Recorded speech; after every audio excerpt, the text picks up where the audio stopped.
You're listening to Today at Museum of the Bible with Chief Curatorial Officer Dr. Jeff Kloa. These exclusive conversations with authors, scholars, and leaders visiting the museum focus on how they are currently engaging with the Bible in their lives and work. Welcome to Today at Museum of the Bible. I'm Charlotte Clay, and we're here today with Jeff Kloa, Chief Curatorial Officer, and a very special guest, David Brenner, the Board Chair of AI and Faith, an organization that seeks to engage the world in moral and ethical issues around artificial intelligence. So, David, thank you so much for being here. I'd love to hear how you got into such an interesting topic, AI and religion, faith. Well, it's a pleasure to be with you both. I came yesterday to the museum and saw the new exhibit on science and the Bible and thought, what a marvelous interpretation of these kinds of questions. And it was really the questions at the beginning of your video and of that exhibit that got me into this area. I was an insurance lawyer for 35 years in Seattle and starting in D.C., and that's all about risk management. So when I stopped practicing law in 2015 to do something that might be more directly beneficial to society, I ended up seeing a book in our church library of all places called Man's Final Invention, ? And it was an early book about robot overlords. I dismissed it, immediately wondering why in the world is it in the church library. But then I looked at the back and there was Bill Gates and Elon Musk and Stephen Hawking, and I thought, okay, maybe I need to think more about this. Because the last big issue I'd been involved with on risk was cybersecurity. Oh, yeah. That took off in the late, early aughts. And so I thought, okay, well, what are the big questions for AI? They were the same questions. This is why it was in the church library. Who are we? Right. Imago Dei. Right. Do we have real agency? What is truth, and how do we preserve it? Justice, fairness, the meaning of life, the meaning of work. Those are the big questions that are in the AI debate. Right. And there were no faith voices, really, at that time, 2017, speaking loudly. The first big book, really, and actually not that big, but got it right, I thought, was Craig Gay's book, which is Modern Technology and the Human Future, in 2018. And he talked about the importance of the incarnation in Christian theology vis-a-vis technology, always keeping our feet on the ground. And so that's, with those themes in mind, several others of us in Seattle, Pacific Northwest, launched this nonprofit, AI and Faith. So why are we hearing about AI all of a sudden, like all over the place? It seems like, last year it floated around as an esoteric kind of thing. And now it's like every day there's 3-4 articles about AI and this apocalyptic thing. And, so why is it such a big deal now? Well, it's the coalescence of a lot of things that have been coming together for 25 years.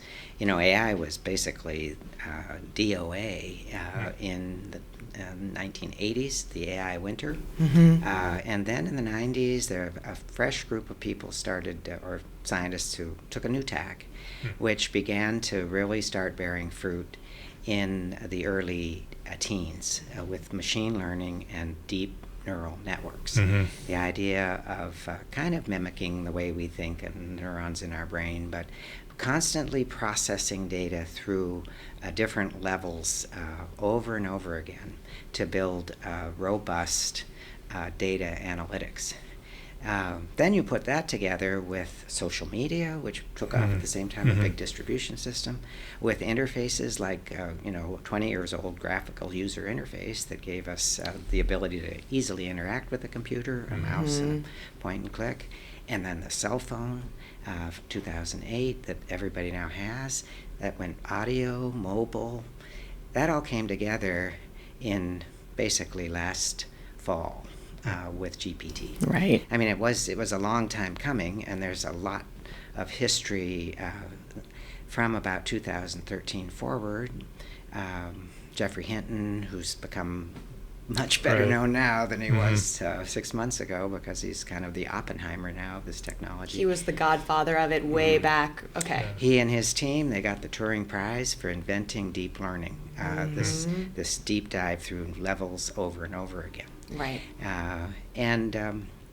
So So we have this moment now where all of that's coalesced around something that seems to think like us, emote like us, relate to us, take our work and be creative, just like we are. So that's what's rocked everybody. Yeah. And I have the Chat GPT app on my phone. I admit I'm kind of terrified to use it, so I don't very much. But, how will this impact, and this is your organization's work, how does this impact kind of the Bible and faith, and kind of what are some of the critical issues that we need to be aware of? There's been all these analogies to earlier points in history, and you do it well in the museum. You have your model of the Gutenberg press. Each of these stages, moving forward from print to other forms of media, radio, TV, social media, so here we have the newest iteration. Right. And the difference is the speed of the uptake. How long did it take for books really to start circulating? Right. And then the Reformation happens in part as a result of that, right? So that's a 50, 60-year process before you really start getting mass circulation. Radio came pretty fast, maybe 10 years. Yeah. Television, maybe, 10. 10, yeah, that's about right. And social media, really fast. Instantly, Now we have this thing, 3 months. I think what shocked people, there were this first approach, GPT-3, which was available on a limited basis for experts to try out, had been created by last summer. Remember when we had the whole sentient AI question? Right. The Google engineer, Blake Lemoine. Claimed that it was a sentient being, right? A thinking That's right. being. Yeah. A 7-year-old child. Right. It's that model. The model he was working with is the LLM, the large language model at Google, that on top of which is this GPT word connecting technology. So if you think of it as a big box of words, I think of it as like the magnets on your refrigerator, that you can put at home together every day if you want to. It's like that, but a gazillion times greater. And the Google model, it's all of those books they digitized a number of years ago that were scanned them all in. And then all of the Gmails and all the other base they have for are they pulling from Gmail too? I think so. Oh, I'd need to verify the extent to which they're doing that. But that's why I use Gmail as my junk email. Yeah, smart. I do too, actually. So they've got this giant box of words connected. And now what GPT does is dive into that box and use predictive algorithmic software to determine what's the next word. The first iteration was, complete the word as you're doing word processing. Autocorrect on your spelling. Yeah, exactly. And they kept feeding that in and then building on that. So now you have this uncanny word predictor that seems to be a lot like us. Right. But that's all it is. It's just very asking advanced. What's the most likely next word. Yeah. Well, even emails are doing this in Outlook now. You start typing something and it suggests the next 4 or 5 words. Right. I suppose by 6 months from now, it'll write the whole email for you, right? Is that Right. Yeah. All we'll do in the future is just push a button. Is that right? Yeah. If you get Neuralink, you can just think a thought. Yes.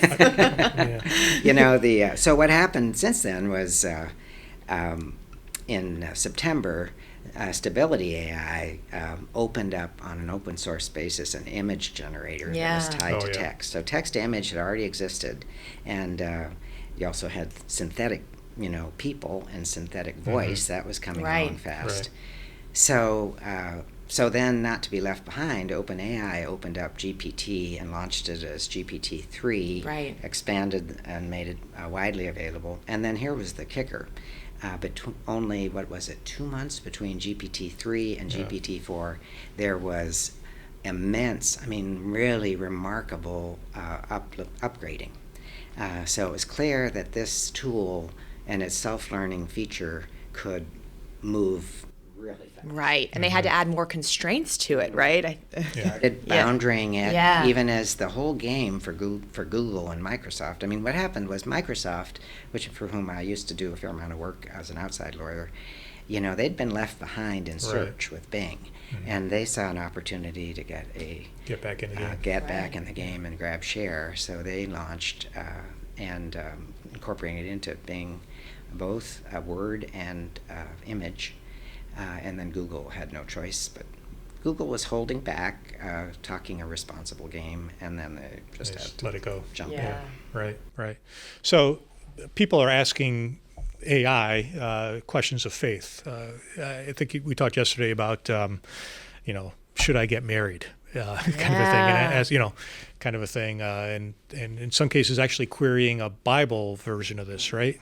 So, I mean, how are people using this in relation to faith, and what are some of the things we should be watching for, thinking about?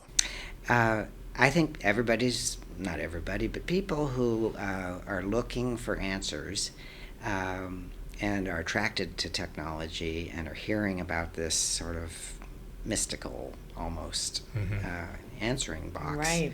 It's like the Oracle of Delphi. Right. They're beginning to ask it, questions, partly a parlor trick. Right. What would it say if I asked it this? Right. What's the origin of the universe? Yeah. Is what's right, creation or evolution? Right. And then, okay, what does it say? But the hook is that what it says is compelling on many occasions. Sometimes it's confounding. I mean, it's just a blatant confabulator, right? Just makes things up and lies to your face. It can also sort of like a dog rolling over, it can just say, well, I don't know. I'm not sure. I'm not really prepared to answer that question. Right. So you found the limit. Yeah, it's such a mystery because it's not actually programmed. And the whole game for Microsoft, Google, and other major responsible companies is how to get those boundaries in place. Because otherwise, if it just continues to confabulate, to lie, it's not lying, it's just not putting out good words. Information, right? Then it won't be commercially valuable. Right. Well, can a machine learning thing lie? That's a good question, right? Or is it just it only has bad data? It's only outputting what it's been given. Programmed to do, yeah. I think that goes to the heart of the whole question for people of faith, is not confusing what this is with who we are. Yeah. Because let's say you're a refrigerator, you have a smart refrigerator, and it's supposed to be able to tell you when you're low on cottage cheese. Sure. And maybe it gets that wrong. So we don't say it's lying. We just say it, error. Error message, right? We get a lot of those. Yeah. But the whole idea that GPT-3 can lie is an anthropomorphization of it, right? Yeah. It assigns it intent. It's back to Blake Lemoine in June of last year, where his mistake was thinking that functionality is the equivalent of consciousness, and we know it's not. It's just functionality. And right now, I suppose there's all of these people at Google and Microsoft that are being really cautious as they can be. But is there a chance we're going to lose control and their intent, the creators of this tech, won't be able to be restrained anymore? There was a survey that got a lot of attention about 2 months ago, in which a survey of a lot of high-end tech professionals who estimated there was, I think, a 10% chance of existential harm to the human race. To humanity. Yeah, okay. That seems kind of high, actually. So, it seems pretty high. And so, the question was, would you get on an airplane if you had a 10% chance of crashing? I mean, really? Right. But it shows you the power of the opportunity, both commercially and also, good opportunities for research.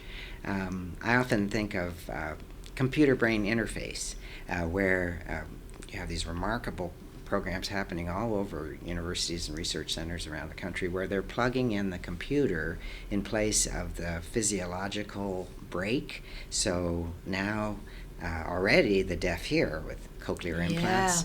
Soon the blind will see, and not just the braille kind of thing, but they'll literally bypass the problem at the back of the eye and go right to the retinal cells in the back of the brain. The lame are already walking with exoskeletons and more. So that whole transhumanism thing, which is problematic in many ways theologically, but can also be wonderful for just like Jesus at Capernaum, right? And Isaiah. But see, that's kind of like restorative, right? Sure. But this has the capability of kind of transcending humanism, right? Is that the concern, or? Well, I think the concern is misuse, again, Misuse, okay. as a tool. So, is it going to be used to, just like that scandal over college admissions? Yeah. Oh, right. Right. Upscaling your children. Right. Right. If you're privileged. Right. Yeah. That was in, what's the book by Ishiguro, Clara and the Sun. Yeah. There was that whole subplot in there of the upgraded kids. Yeah. And the kid who didn't want to be upgraded Yeah. for whatever reason, right? Yeah. So that inequality, and also the search for perfection, is just like eugenics. Yeah, You have a right, good right. piece on scientific racism Right, down right. in the new exhibit. And eugenics was not, Christians. Right. That was the Right. progressive Yeah. left Right. of its time, going off on this crazy path in Mhm. the 1880s, 90s, aughts, and Right. led to all kinds of immigration issues Mhm. and, a whole lot of bad differentiation. Mhm. So will we do that with this technology, or will we help the lame walk, the blind see, the deaf hear, do the work of the kingdom Yeah. that Jesus did when he came to this earth as a part of his ministry. And are some people looking at this tech in the future as a extension of life, an eternal life way? I'll download my brain into a computer versus Yeah, very much so. Well, we had the Singularity back at the time of that book, Man's Final Invention. You had Ray Kurzweil and others, for some time, for quite a period of time already, talking about this idea of a singularity, where we'd have general artificial intelligence. Because we're still not there yet Right. with this technology. It seems to have some of the shocking thing is it feels like AGI. Right. Artificial general intelligence. And everybody knows it's not yet, but it's a foretaste, and it's here much sooner than anyone expected. So, the singularity idea is that you can upgrade your brain, upload it into a computer. Right. And maybe also freeze your head and keep your natural brain alive, Right. so that maybe when it's ready, you can put it back in. right. Or maybe you don't need a brain. You'll just be a brain in a box, like that Star Trek episode from Right. the 1970s. One way or the other, as long as you can be hooked up to the world, Yeah. you could have some functional equivalent of eternal life. Right. But is it going to be a quality of life? Who Right. gets it? And why would you want that anyway? I'm not going to sign up for that. Yeah. That's right. Yeah. Yeah. Right. Well, it does raise some interesting problems, right? Because for Christians, for Jews, like the Bible is normative. It's people rely on that for how they live their lives, right? What they believe, and but ChatGPT or AI is like an alternative normative source, right? So Yeah.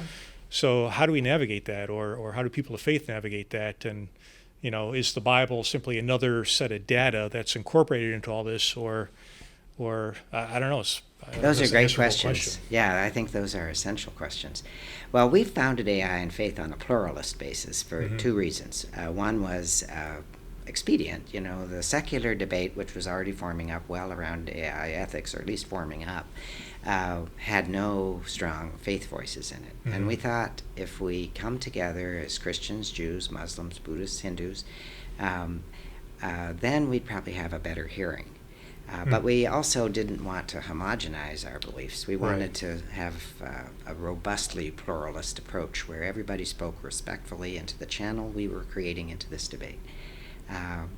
So the other thing that's turned out to be interesting, though, is and true, is how there are parallels that emerge, especially from the legal-based systems. interesting. So the Old Testament and the Quran. Right. There's a very interesting overlay, not just the Abrahamic religion kind Right. of loose connection, but an approach, right, versus other approaches. Right. So there's something to be learned. And then on the technology side, it crosses over, of course, completely. So I think we're heading into a period where we're going to have GPT is basically a new way of interfacing with texts, with knowledge of all sorts. Especially works with texts because it's word-based. And so how do you do that well? Take into account the foibles manage to train. Basically, what we have here, big box of words, Mm-hmm. and then we have a training set on top of it, and then we have queries.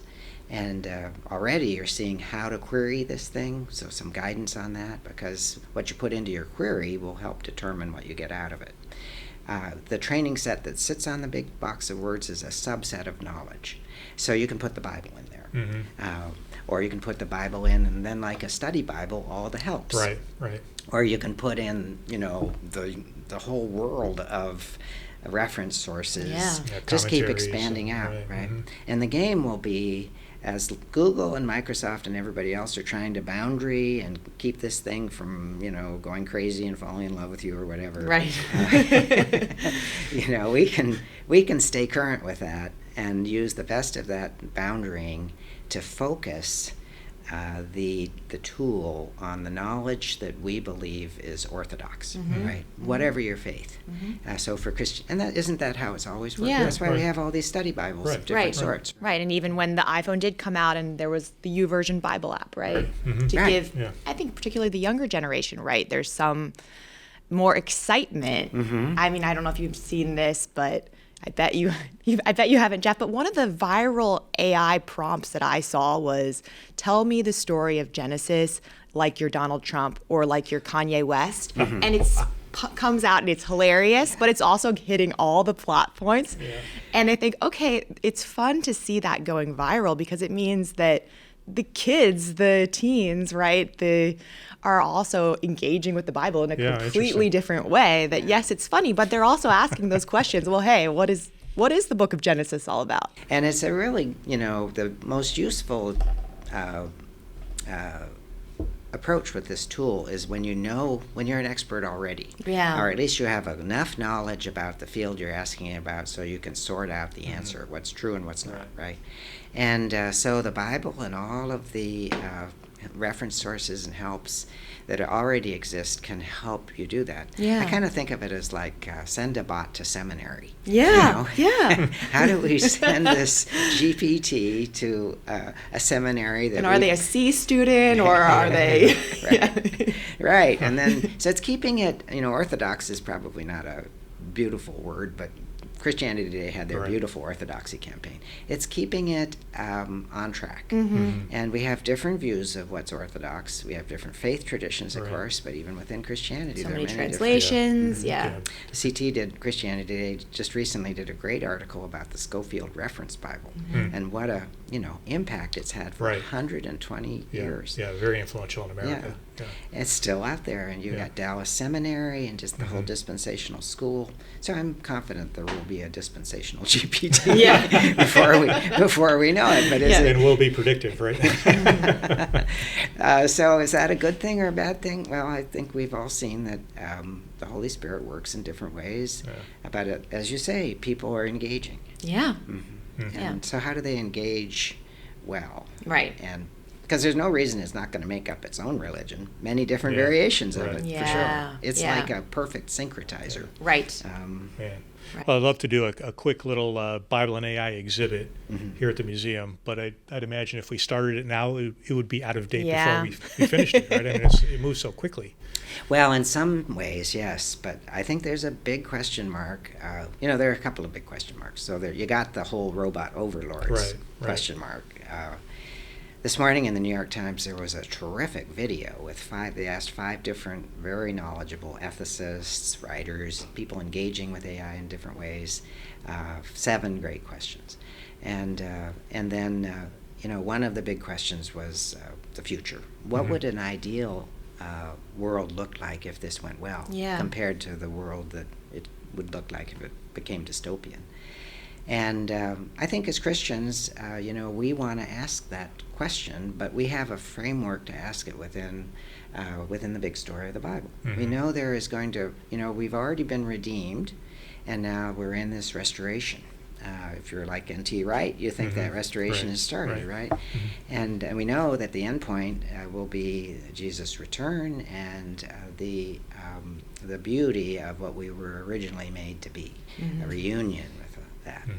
So we already have an image of what the end point could be like, and the question is, how do we do our best to cooperate in a both humble as to the world, but also humble as to the Lord, in using a tool that, we think this tool is our creation.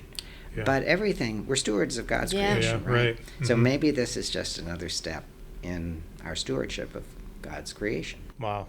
So you're trying to be optimistic. I think there's room for optimism. Yeah. We have one of our experts is a professor emeritus of philosophy at Notre Dame.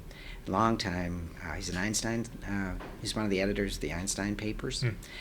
His whole field has been the ethics of atomic weaponry first, and then military ethics. And as you know, AI and drones, and AI military, soldier robots, and all of that's in the works because it's in the works in China and in Russia and other adversaries. And again, something we can't sit on.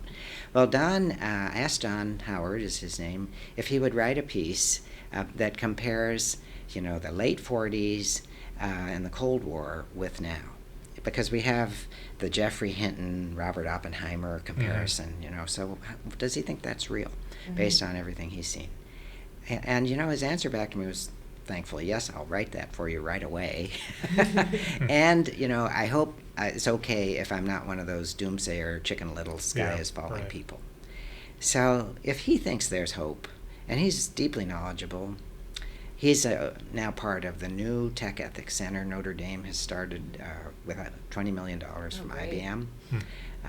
So Catholic theology and super sophisticated technology and ethics.